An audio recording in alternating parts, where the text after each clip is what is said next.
সর্বপ্রথম টেস্ট এবং select button চাপ দিয়ে ধরে মেশিনের সুইচ অন করতে হবে। তারপরে মেমোরি সুইচের 300-তে যাইতে হবে।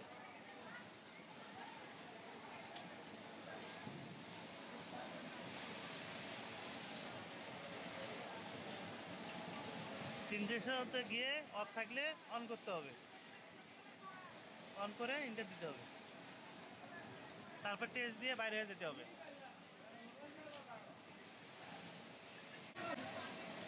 তারপর টেস্ট বাটন আর এই প্রোগ্রামের ডাউন বাটন চাপ দিতে হবে। এই যে 0 এইখানে আমি জয়টা দেবো, ওইটা পরে সিগন্যাল দেবে সেম।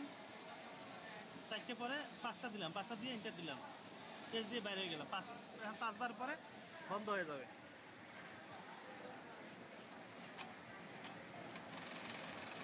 1 2 3 4 5। এই যে এখন সিগন্যাল দিতেছে, মেশিন চলবো না। তারপর রিসেট দিলে এই সিগন্যালটা চলে যাবে। রিসেট দিলাম, চলে গেল।